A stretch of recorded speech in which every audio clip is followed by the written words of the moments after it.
welcome back to the lecture series. So, we are going to start our new module today titled Novel and Existence. We are going to look at the question of existence in the light of Martin Heidegger's basic philosophy, which is deeply interested in the question of existence, being, that he calls as the same. Let's see who Martin Heidegger is. Martin Heidegger, who lived between 1889 and 1976, is widely considered as an influential and controversial philosopher of the 20th century. Heidegger's thought is specifically about returning to the concreteness, the facticity of human existence, and this return has to be a hermeneutical as well as a phenomenological endeavor.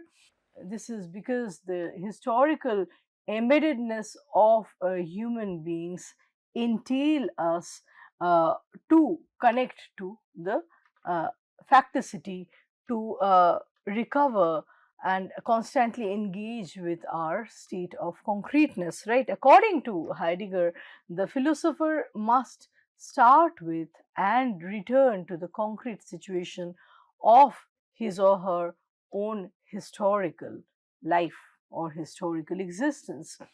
All the existential themes that Heidegger analyzes in Being and Time and which are considered as, have been earlier neglected by different European philosophers, had been unveiled and illuminated by 4 centuries of the genre of novel.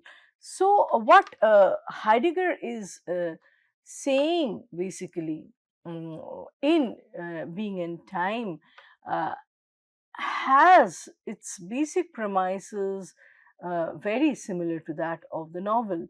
So, we see that the 4 centuries of European reincarnation of the novel overlaps a lot with the Heideggerian philosophical premise. Uh, as Heidegger argues in Being and Time, the life projects of an individual are embedded in the historical and social context into which one is thrown or it is thrown. One can authentically choose to modify one's existential situation, but that would first need awakening to that situation. We just cannot exist in a situation. We have to consciously engage and interact with the situation. So Heidegger comes to hold that the historical existence of the individual is located within an epoch of the history of being itself. Important philosophers are thought to play crucial roles in the shifts between different epochs, uh, and Heidegger saw his own thought as pivotally or centrally situated at the end of the history of philosophy as metaphysics and towards the beginning of what he calls as the task of thinking. So, his philosophy could be located uh, at the end of abstraction or abstract thoughts and the beginning of concreteness, beginning of the materiality, the the actual engagement with the task of thinking, right?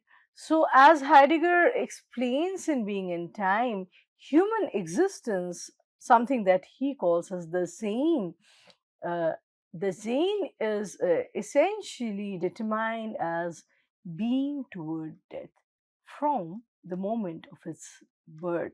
So, the Sein, if not actively, consciously engaged, intercepted, is naturally, uh, you know, uh, inclined or directed towards death. So, our being is always confronted with its impending non being, even though we, for the most part, tend to escape or flee from this most certain, most imminent truth.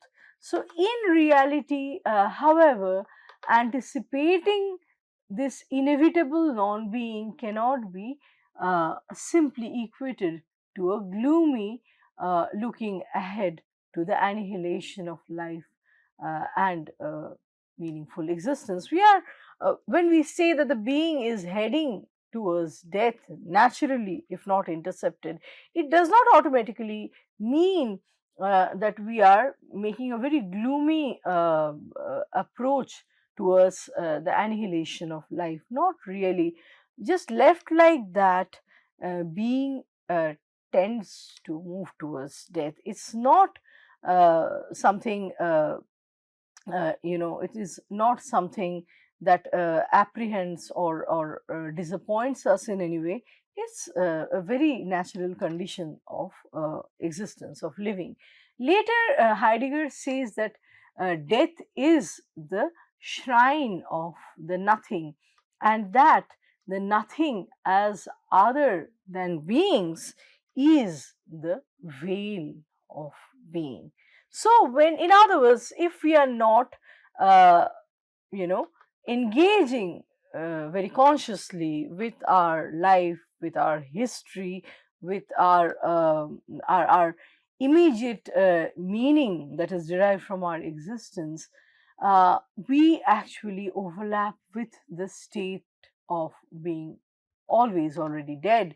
The into we almost enter into and kind of uh, agree to the shrine of the nothing, uh, and many a times without even knowing we are already dead in life, because simply because we are not engaging, we are not interacting, there is just this death, the veil of being. We pretend to be, but many a times we are not. We have forgotten our uh, you know existence. We do not really speak to it too often. So it implies that authentically facing up to our state of being mortal, our mortality, is also what opens us up to an attentive correspondence with being or the Zane. Uh, so, being in its ontological difference from other beings must be approached as a no thing in itself. Primarily, it is a no thing in itself. It derives its meaning only through socio-historical interactions, the new dimensions that it assumes by virtue of belonging in socio-historical coordinates, right? And that's where it becomes a unique being that is different from other beings.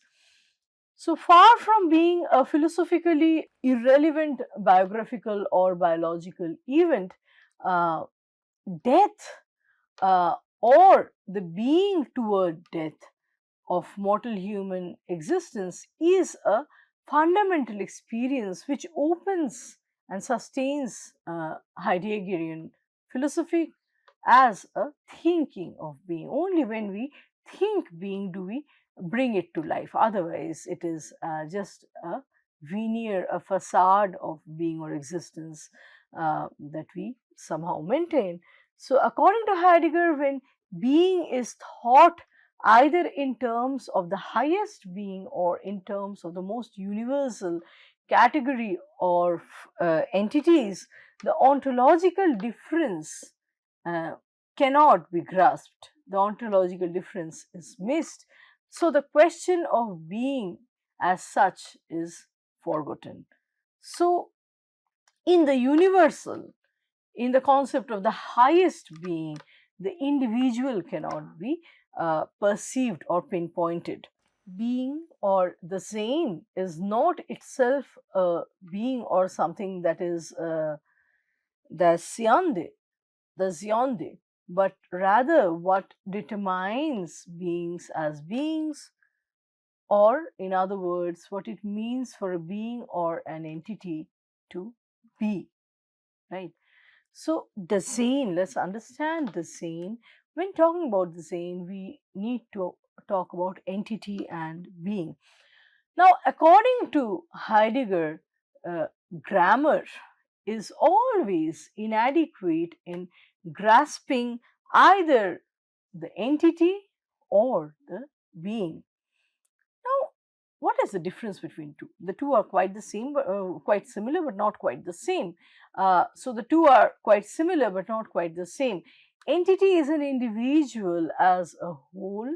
The outwardness of a person as it is presented or projected to the rest of the world.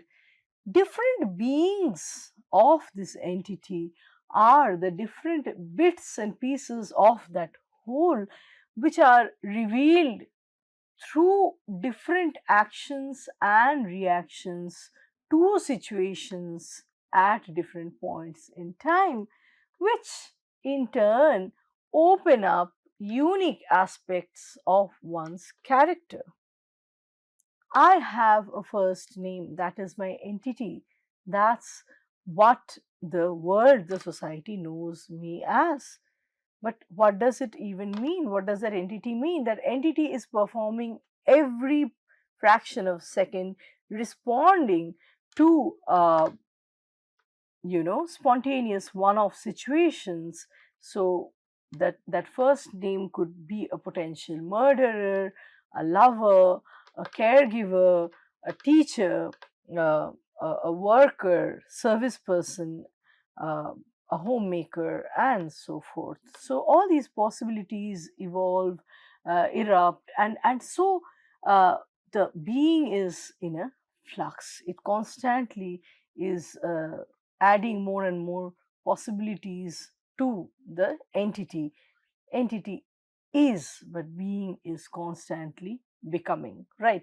So it is difficult to formulate in words the different structures of being that could be in an entity. Heidegger says that the sane is not an alien concept. Rather, it is so close to us that it leads us astray. The sane is the entity that I am at every instance, which is precisely the being. I, as an entity, uh, is interested in each instance of my being, which is in a state of flux. The relationship of my being with my entity that I am is who I am to be at each instance. The relation between being an entity is who I am to uh, who I am becoming, who I am to be at each instance. Through my becoming, I keep revisiting and adding new possibilities to who I am. So, there are distinct relationships of my being to my entity at each point of time, at different points in time. The different beings in us open up the different models of obligations, possibilities, the different existentials or ways to be. So the entity is in each instance to be. We cannot really settle for a final entity. We are constantly to be, becoming. There is no desane generally determined outside of time. Desane is being possible, being here through being temporally uh, particular. So the scene has to be tied down to a specific time in order for meaning to emerge. Outward appearance can never explain the being. The scene lies at the composite of the body, the soul, and the spirit. To extract only one aspect, be it the physical, the psychic, or the spiritual, would leave us inadequate in the process of determining the same. So, a rational and interrogative approach uh, cannot explain the same. That's also something we need to understand. purely logical approach and rational approach towards the scene may not be enough. The scene is not understood adequately in uh, only deciphering human as the rational being, rather than what or the outward composition of the entity. It is necessarily it is necessary to ask how of the being and the characteristics of this how. The scene is not necessarily a revelation of an emphatic or exceptional being. Rather, it is best captured in its mundane everydayness, in its mundaneness. The scene is revealed in an unrehearsed manner, in a one-off situation. The scene in its everyday is very complicated when one's life is not a repetition, not a routine one, but more differentiated. So Heidegger is concerned not just with the difference between being and beings, but also with the difference between the being of beings and being in itself. Heidegger's call for a rethinking of the temporal dimension of being is not restricted to questions of philosophical anthropology. This is something we need to understand. From his early analysis of the temporality of the sane um, or human existence to his later being historical thinking, right? So, one of Heidegger's central and most decisive philosophical claims is that the being or existence itself essentially occurs temporally and in interaction with history, historically. So, being in time not only begins with the hypothesis that the meaning of the being that we call as the Zain dwells in temporality, but also the fact that it ends with the question of whether time can be considered as the horizon of being as such. So, in Being and Time, the Zain's temporality is shown as involved in a shared historicity. And in later texts, Heidegger begins to speak of the Occidental history of being. At places, he goes so far as to say that the history of being is being itself. There is no being outside of the history of being. Another important claim that Heidegger makes is that human being, as the same, uh, uh, which here means literally, being there. So, human being as being there is the site of the occurrence of being. Human is where existence is happening. Human is the site of occurrence of being. In his later thought, Heidegger comes to say that humans are required uh, for appropriating of events. So he uses terms such as Gebraucht and Ereignis. Uh, so humans required Gebraucht for the appropriating of events, Ereignis, which opens up a meaningful world. This interaction between human as a site that is appropriating the event, making the event function onto itself. Uh, this is what opens up a meaningful world, the interface between the two.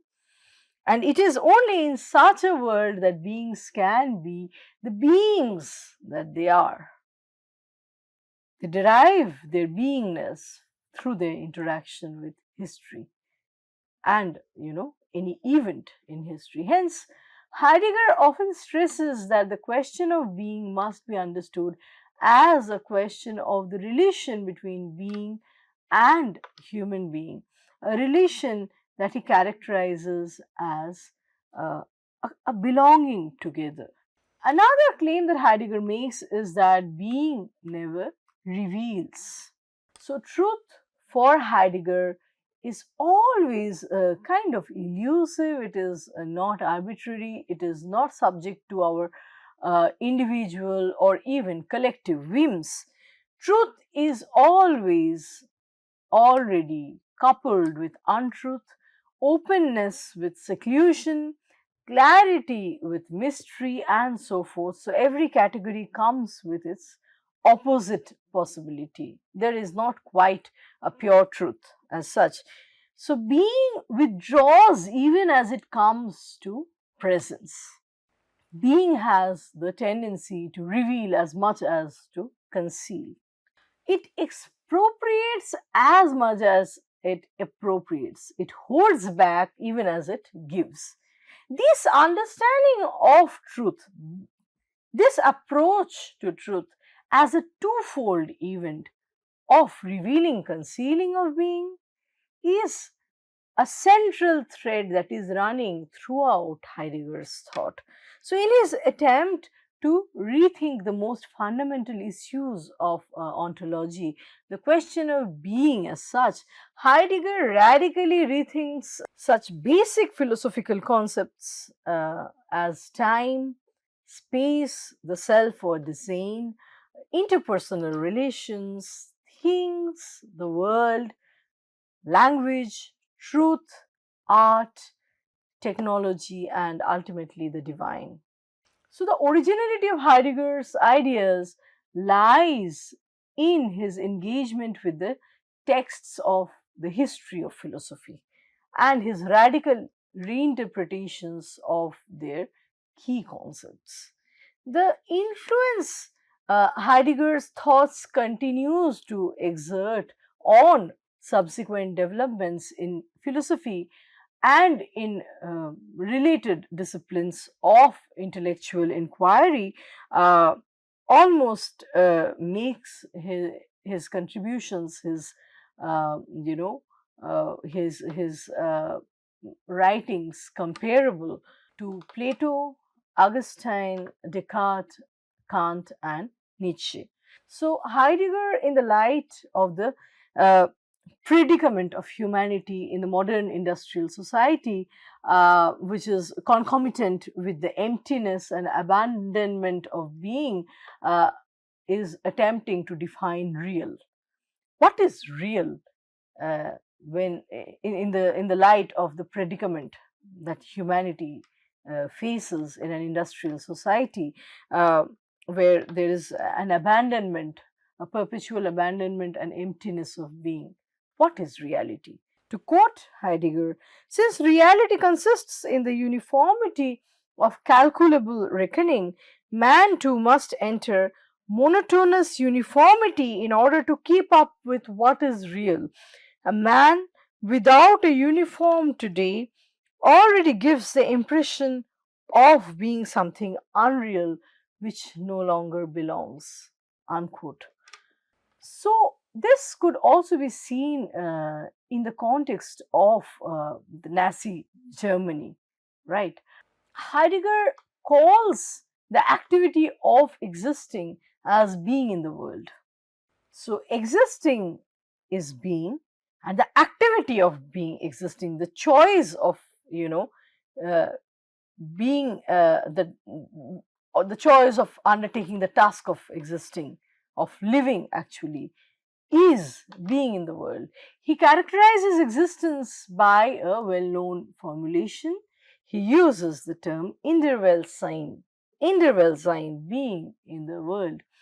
In introducing this concept of interval sign, he stresses the importance of approaching uh, an overlooked phenomenon in the right way. He emphasizes that the being in the case of the saints being in the world, is not to be conflated with a characteristic of objects that are spatially located with respect to other objects. So, spatial correlation is not something merely that being in the world is trying to look at. It's something beyond. Beyond objects correlation, spatial correlation, coexistence. As Milan Kundera would read, existence is the Heideggerian formulation of Sein or being in the world. Existence itself is only happening through being in the world, which refers to the crossing point between our individuality and the social history. Outside of social history, plainly put, we are nothing. We are simply almost kind of entering a spiral, collapse into our death. So the world is a dimension of our character and vice versa. Now, man does not relate to the world as subject to object, as eye to painting, and not even as an actor to a stage set. Rather, man and the world are bound to each other like the snail is bound to its shell. The world is a part of man and it is a dimension of the man. So, human is an extension of the world and the other way around. And as the world changes, therefore, existence changes as well. Individual changes as well. In Being in Time, Heidegger seems to suggest that having a body does not comprise design's essential structure. However, he also acknowledges that this bodily nature uh, is the is the kind of this bodily nature uh, is the hub of or it hides a whole problematic of its own. The bodily nature is the site of the bodily nature gestates a whole set of the problematic of its own. That is where all the problems breed. The distinction between Sein and Ziondes is important in understanding the whole text. So, Sein referring to being and Ziondes referring to beings. In spite of the difference, the two are also closely related because Sein or being appears only in Ziondes or beings. And on the other hand, Ziondes is only, uh, possible or emergent or visible through its participation in Sein. The collective in the singular or the universal in the particular and the other way around. The term Zionist can be accurately rendered into ordinary English usage as being, beings, or that which is dependent on the context. So, we are nothing, a text is nothing outside of its context. That's where Heidegger is coming from. Now, translators have often tried to choose the word entity or entities uh, in English for Zion or Ziondes. One of the main purposes of Heidegger in writing Being in Time is to show that the human ways of existing he is describing are not properties, are not specific states or properties which can be methodologically observed and charted out. Design, the being or the human being, has no essence in the traditional sense. It's not essential, it is existential. The essence of this being cannot be grasped in any set of properties. It can be somewhat understood. One could be proximate to this, being only through studying its existence. It is visible and available only in existence, not in uh, any essence. So the Zane could define and redefine its own properties through existence. If we have a set of properties, we would need to revisit them because the Sein is something more or less and not quite the same as those properties. The two may not overlap, right? The two will not overlap. So, in Being and Time, the emphasis is strongly on the ontological or the being of beings rather than on the ontic or the particular historical beings that one actually encounters, where ontic is talking about what uh, a being can or what a being does. Uh, in his later writings, Heidegger presses his negative attitude towards metaphysics much further than he does in Being and Time.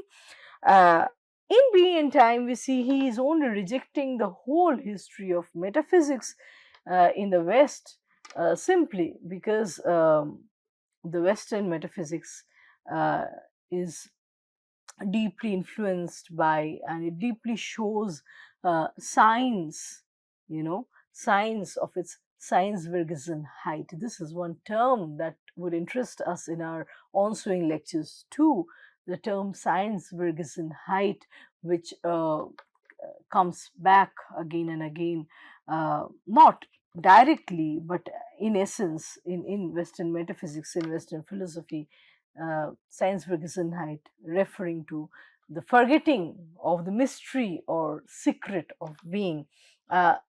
As the Western philosophy is moving away from the secret or mystery of being, Heidegger kind of sees a limitation in Western metaphysics. With this, I'm going to stop our lecture here today, and let's meet in another lecture with another round of discussions. Thank you.